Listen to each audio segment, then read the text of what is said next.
if you're, struggling in the company, like you've only been there for, a period of time and you don't know anyone, if you're able to get together with your colleagues and have a good time, it builds your confidence within either your department or within that actual company that you actually want to stay there.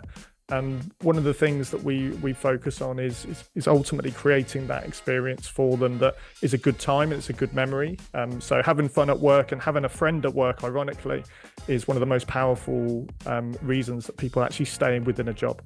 Welcome to Unstoppable Podcast with Harry Sardinas, inspiring conversations with influential millionaires, investors, thought leaders, entrepreneurs who are making a massive difference with their innovative products and services, and sharing the challenges and wisdom of how they sold their first million.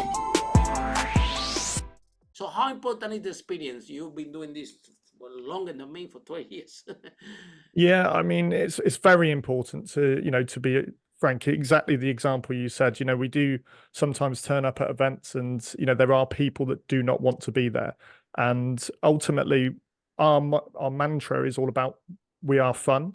So all of our experiences are based around fun. We don't have any subjective learning elements or anything that people will take away and have increased their knowledge, but it's all about the bonding element and getting together.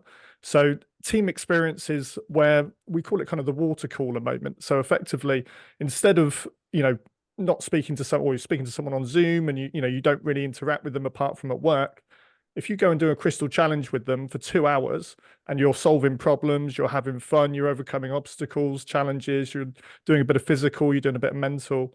By the time you finish those 2 hours, you can have a conversation with that person very easily. And when you meet around the water cooler, you can say, "Oh, you were on that crystal challenge event with you. Wasn't that awesome?" And then you start collaborating. So it's all about that experience and linking that experience back to when those employees took part. How about games? We use a lot of games because when we do the corporate training, we find out that when the employees are playing a game, right, it reflects their personality. So when the more games we play with them, the more we can observe how they perform, and we debrief that game. I think the most important part is to debrief after the game. Okay, who win, who lose, why the winner won, why the whoever lost, or who helped who. All these debrief after the games actually help us to point out what are the real issue in the organization, right? Definitely, yeah. I mean, games and playing is how people, learn and develop social skills as well from an early age. So we often find that, as someone comes into an event, they'll start interacting with people in different ways, and ultimately seniority goes out the window because they're trying to achieve one ultimate goal and they're working together as a team. So we have a lot of competitive elements to all of our events, which makes it fun because the majority of people want to have that experience that allows them to take away something as, they were working towards something, towards that end goal of winning. It's a fun winning. It's not like all or nothing, where the losers go away crying, but effectively everyone likes to win in the end. So the games we have throughout the different experiences that we offer all vary, but we run an event called the Office Game Show, and that is effectively 8 different game show experiences that take part from a lot of the TV programs that you'll know on US and UK TV, and it's a lot of fun, and personalities come out that you wouldn't normally see around the office, with people getting very enthused by quizzes, very enthusiastic with games and experiences. So it definitely brings people out, and we've spoken to CEOs and MDs afterwards who have seen the reactions of their team members in certain situations that they haven't seen before, and it's shown them the capability of some employees that they didn't think were necessarily there. I think that, in your opinion, how important is team building and this ongoing training in the success of the company?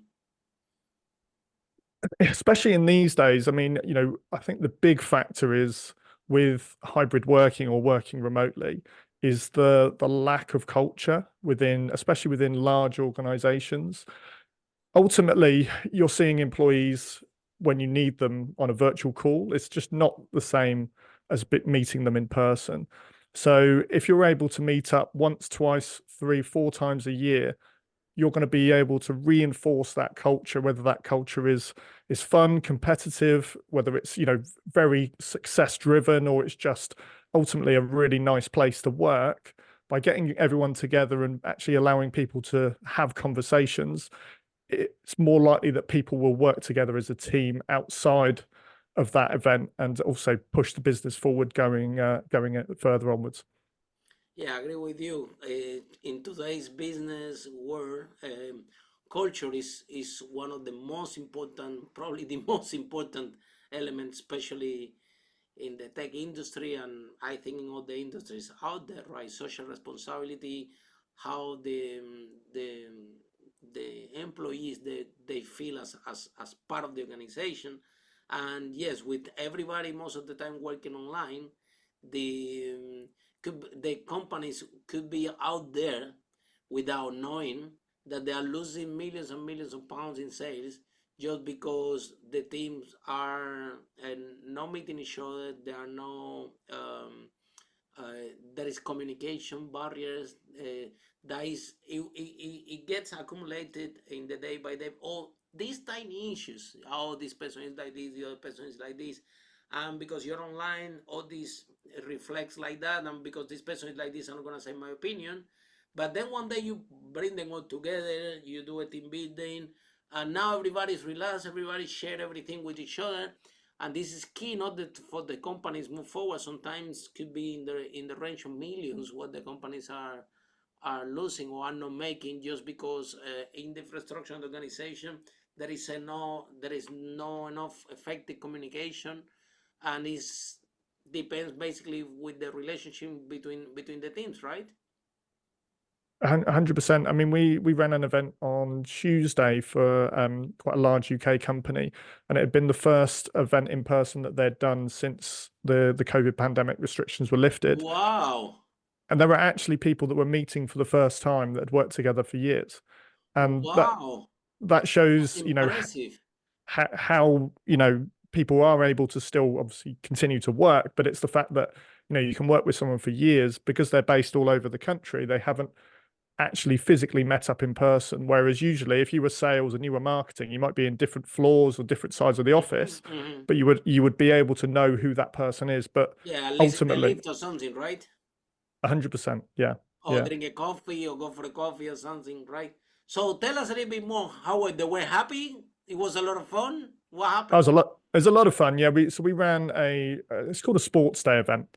So we call it an old school sports day. So effectively, egg and spoon, skipping races, running races, all sorts of fun Wow, activities. that should be a lot of fun, yeah. Yeah, so we had food before.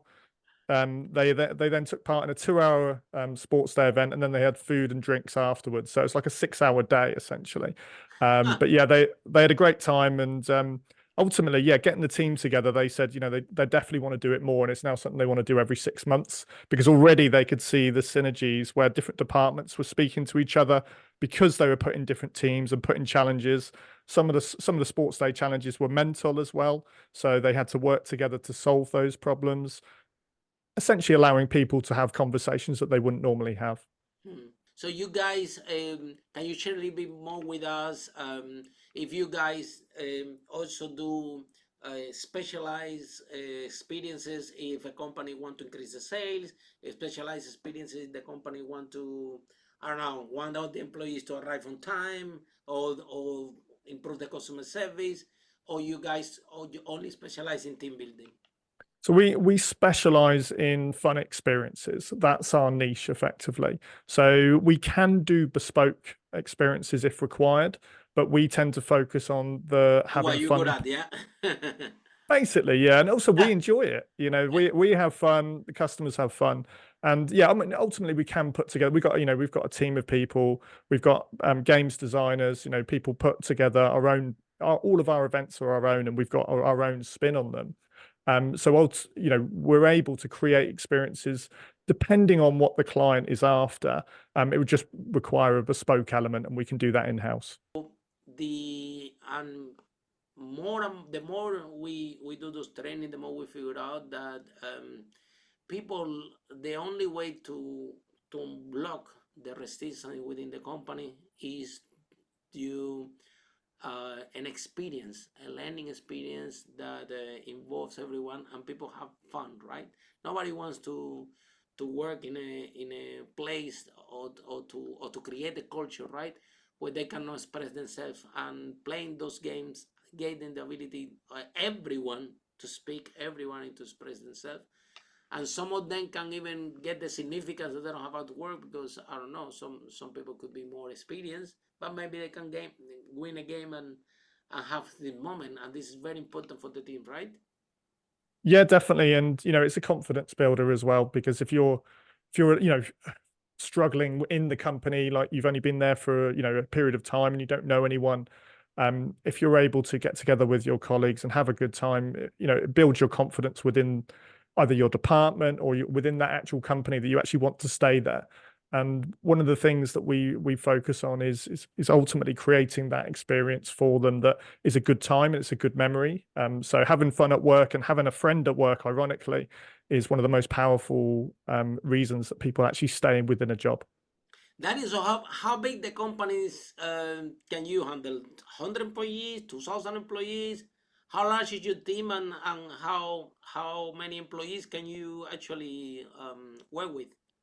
It depends on the experience, but we've done events for around 300 attendees at a time. Wow. So depending on where they are, often it would be a big conference facility. We can scale probably bigger than that, up to around 300 to 500.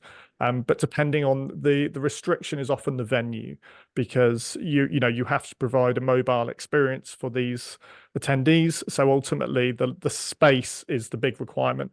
Our big game show experience, which is called the Office Games, allows us to do exactly that. We have a stage. Everyone can play in teams of, between 8 and 10 people. We can have 10, 15, 20, 25 teams. Everyone's playing against each other. There's big scoreboards. Everyone's getting involved. Each team's competing against another team. So that ultimately can be scaled right up to hundreds and hundreds of people. And we've done some really, really big stages and some really big fun summer and Christmas parties. Wow, fantastic. Yeah. Follow us for more interviews with world's most influential, audacious entrepreneurs that overcame challenges and adversity, providing you with the blueprint of how they sold their first million so you can grow your business exponentially.